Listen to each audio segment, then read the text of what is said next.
Hello. Hello. Well, folks, trust me, this is still Talk Shop where we tell the truth and let the chips fall where they may.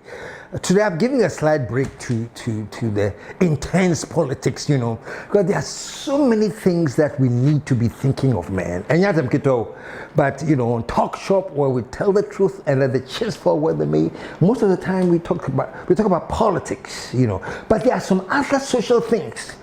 We have talked about the mind resetting that we need to be talking about. And trust me, even the mind resetting is all about nation time, man. There's this question I always ask folks: what time is it? And you always answer, it's nation time. Yes. Today, folks, the question is very different though. Today I'm going somewhere else, actually. I think we should start thinking about it small, Charlie. What am I talking about? Funerals. Yeah. What is it about funerals, man? I somehow seem to think that traditionally, once you mention that name, everything should come to a standstill, man. Charlie, funeral, and let me tell you a very funny thing that happened way back when I was I was back in the US, and I had this guy I was working with. He was also from Ghana. And I think he lost his father. So he got permission from the office. He said, Charlie, he has lost his father. He has to go to Ghana, So everybody was sympathetic, blah, blah, blah. Oh, sorry about that. Sorry for your loss, blah, blah, blah. So the guy came to Ghana, and of course, came and did the 1 week and everything. And they set up the date for the funeral and all. But the date was very far. So he had only 10 days from the job. So he had to come back, And so he came back. And so we has come back, we're on the job. And I think, if my mind is not mistaken, it was like 3 or 4 months later. It was not time for the burial.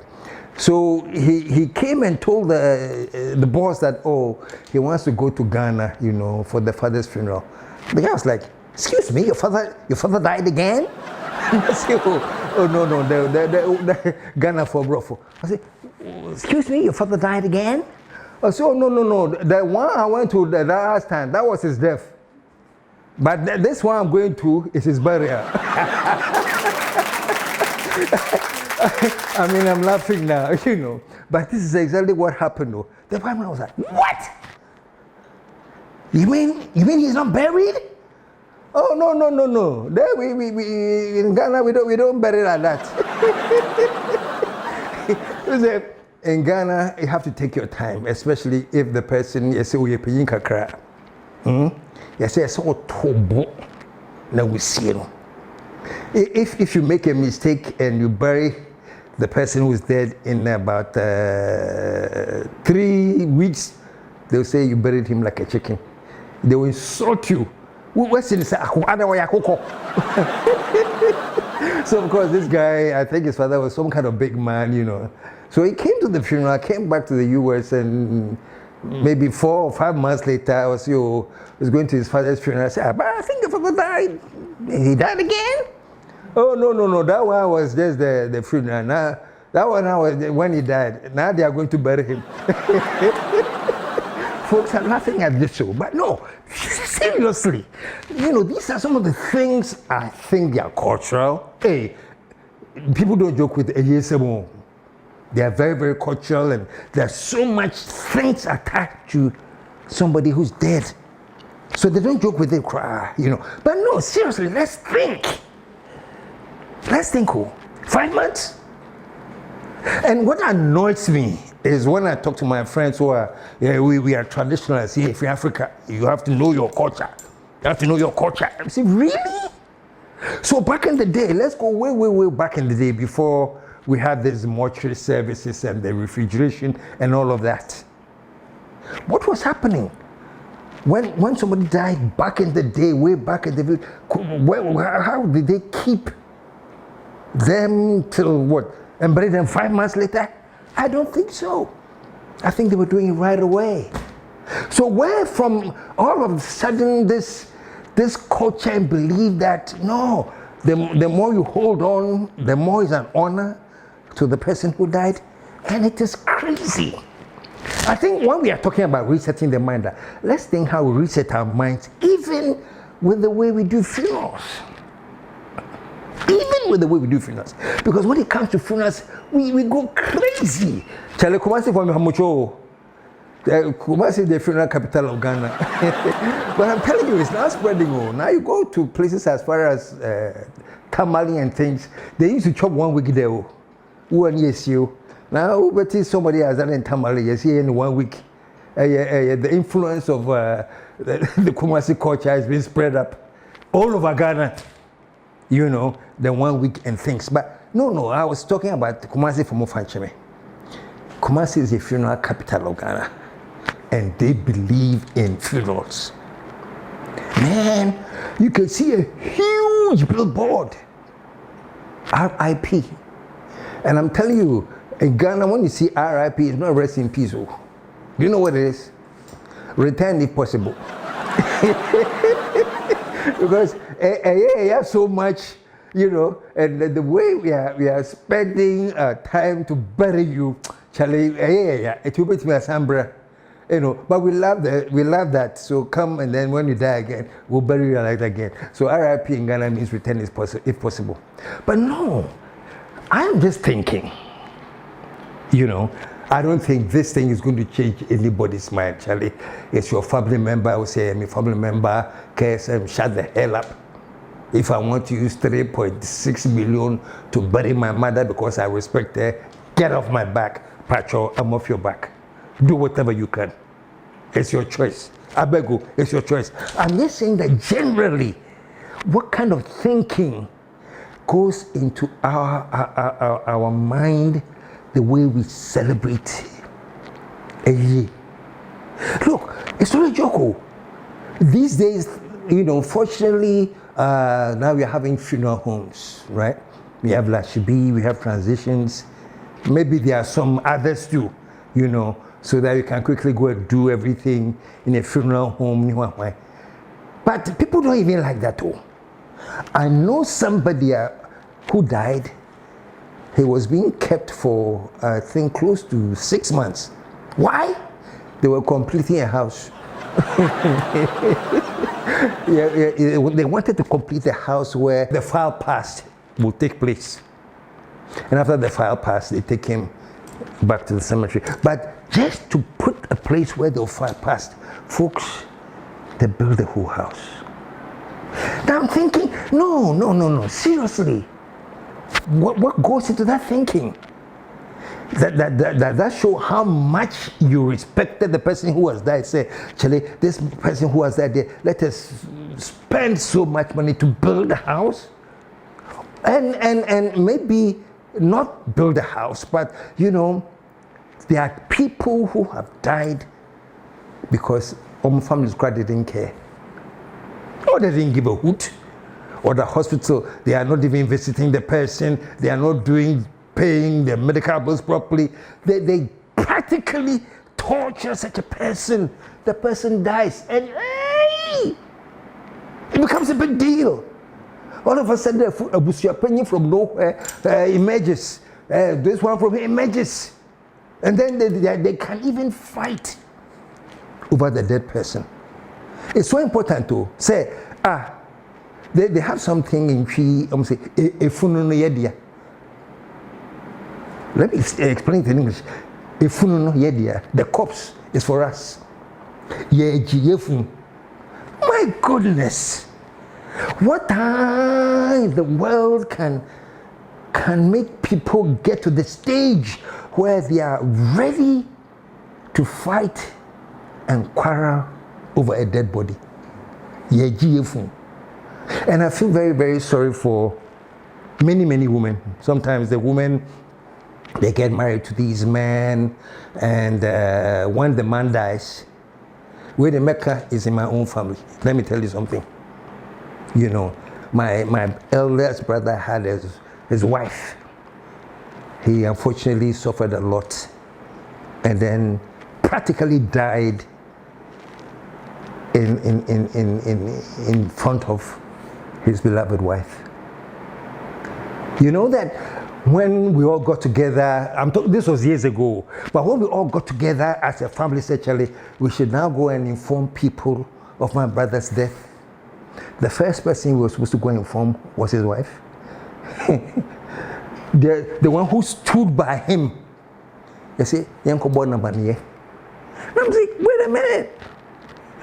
This doesn't make sense. We should go and tell his wife, who was there when he was dying.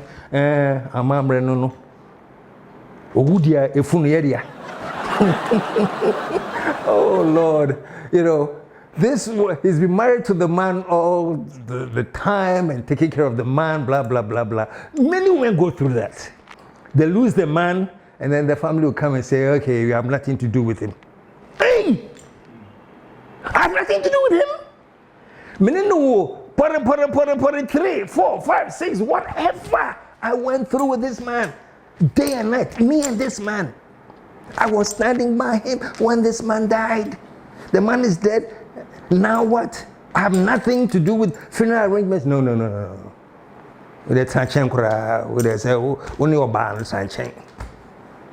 Yeah. Oh, folks, some people are watching this and say, but KSM, this is not funny. Why are you laughing? But trust me, sometimes things are so ridiculous. You have to laugh at it. I'm not saying that is what happened in our family. No. The woman was very active in the planning of the funeral and everything. That's what happens when people are enlightened. But I'm telling you, in many, many cases, they tell the woman, "Charlie, step aside."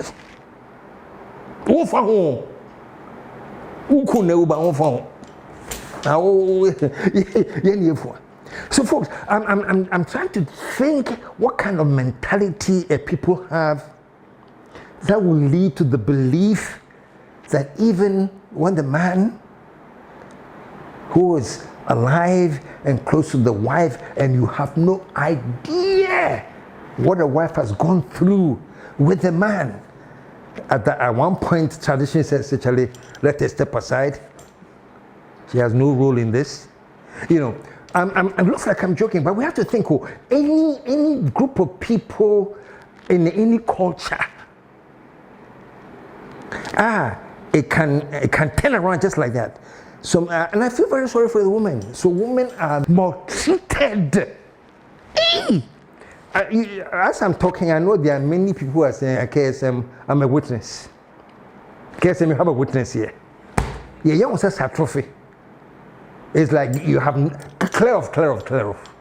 And if you are not lucky, those women and the man you're living with did not make a very strong will and to take care of you and everything, you will see what they will do to you.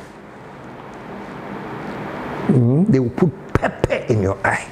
So sometimes I think about all these things that culture. With this culture, and with all respects, is bull crap. Get rid of it. A culture today. A culture or buy on in the quarter or something to that effect. Blah blah blah. And then something happens. You have to go in as a family and throw it off somewhere and be back. And as I say this, some families still do this. I know that.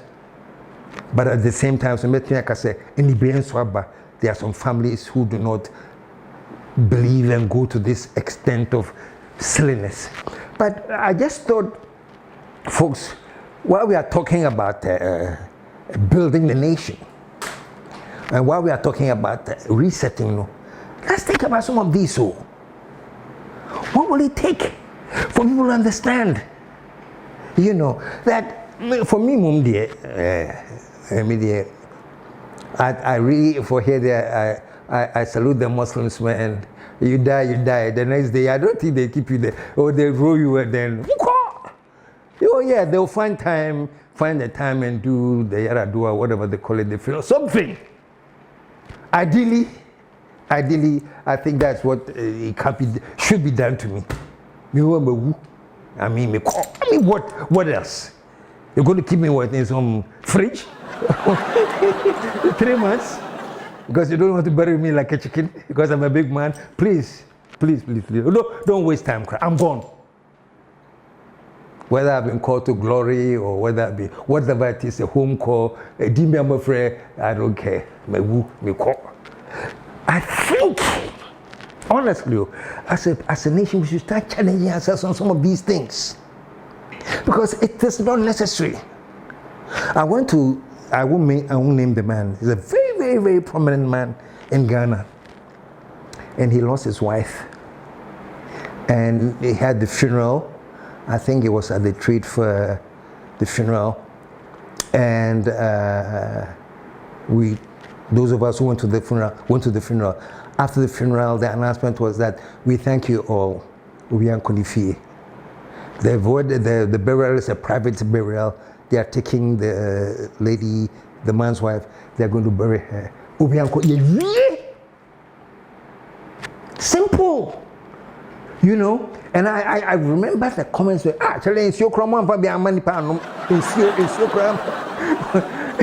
I mean, that's how rigid this guy was saying, Charlie. You may think that's extreme, but I loved it. You know, because I think that we have carried death to a certain level. I mean, when the rich folks, big men like, you know, after the burial in the cage day, then the whole evening is climaxed by an elegant buffet dinner. And in Kumasi, I think one of the best hotels in Kumasi now, it used to be the Golden Tulip, I think it's now Lancaster. You have a buffet dinner at Lancaster. Or maybe the home of the deceased was rich and famous, and there's a spread. Food is what? Drinks are what? After the burial. You know, but I'm thinking, hey, if it's your father and that's the way you want to honor your father, please, I don't have any argument with it. But really, what is the point? Couldn't you use that money to go take care of maybe partner or no, maybe he has a niece be in some No, I'm just saying, let's think about these things. Put that aside though. Now the new thing that is coming up is that if you're a teacher or were a teacher when you died, they want to get your corpse to sit uplifted, and they put a pen in their hand and pretend they are marking an exam paper. Hey! You know, there's one picture that I saw. I think the guy was a bodybuilder, very active bodybuilder. So as part of, I don't know, the funeral service or they actually will twist the body up and down and let him lie down like he's building or bodybuilding. I mean, even the time, because the person is dead, their bones are all stiff and there. The time it takes to get that body and break them and crack them up so that you get them to the time. And who does that anyway? And the people get time, then they will go and crack, then you have a sit down or behind the machine, leave for a carpenter. They have him a hammer in the hand of a corpse with a nail, like he's hammering. Why? Before, actually crazy. One who was supposed to be a footballer, they have even twisted him and have him standing with the football by. Why? And the very last one that I remember, I think she had a chop bar. And people like to go to her fufu and then. You can imagine? They actually take the body and twist the body and whatever so that she's seen as if she's working on preparing fufu. Charlie, is this ingenuity or insanity? I'm saying, rest in peace.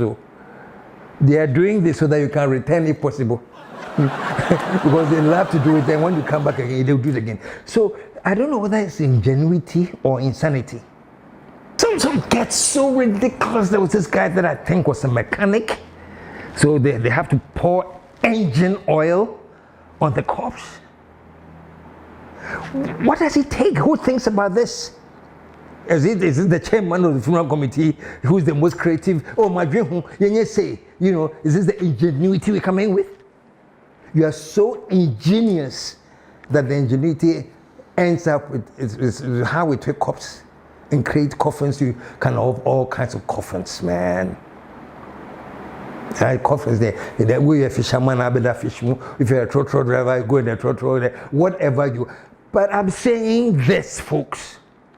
The effort, the time, the concentration that it takes to create this. Can you imagine if that person is guided very well? The kind of things they can do positively that will help himself or herself and the nation, that we have allowed all of that to be wasted on crafting how you can contort and distort. So what am I saying, folks? Let me cut it all short. I'm saying, sir, we have so messed up our priorities. It contributes to why we are not thinking right. Any nation that can spend so much time and thinking and crafting into what to do with the dead body. Master, there's something wrong mentally with us as a people. But these things we don't pay attention. Because any culture, no. Any culture. Whose culture? And if that was our culture, means way, thousands of years ago, who would do this crap? I don't know where it came from. It's become the in thing for now. And that's what we do. I mean, there's this part that they jam with the coffin, They do some serious jamming. And then, of course, I don't know whether the corpse is in the coffin also, like really enjoying the last minute jam that they're having, dancing, and you see all the kind of stuff that in Keche, they gave with the body. I mean, this one, when I see it, I get abused. It's on the way to the burial. They want to just do whatever they want to do. And not have me as macho. I mean, so, and not have me on. But what I can't understand is the craft, the time, the ingenuity that Koblaki would take to remodel a corpse. And if they were a teacher, have them marking exam papers as a corpse. Hey, Kumi, I can't get it. So, folks, we are talking about resetting, and seriously, like I said, hey, I can't decide what you want to do with your family and whatever. That one is your choice. But let's get to the point where these things prick our national consciousness as a people. How acceptable is this? How intelligent is this? How can we continue like this? I don't know. And folks, today I decided to say I'll lay off the politicians and everybody for a change. And then let's start looking at some of the things we do that don't make sense.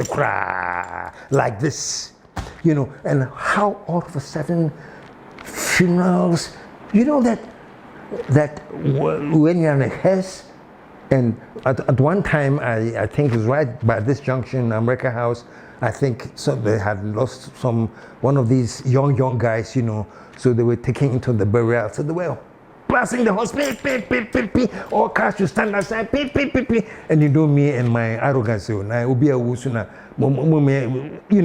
so I was, the guy came and hit my car.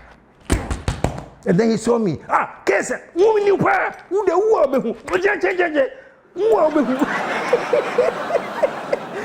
like, who the hell am I to say, why are you telling me to drive fast? I mean, the person is there. He says, when I die, I will see. People will not clear the road for me to pass. This is like a joke, but this is the kind of thinking we have. And I'm saying, folks, as part of our resetting, let's think about that too. What do we do with our corpses?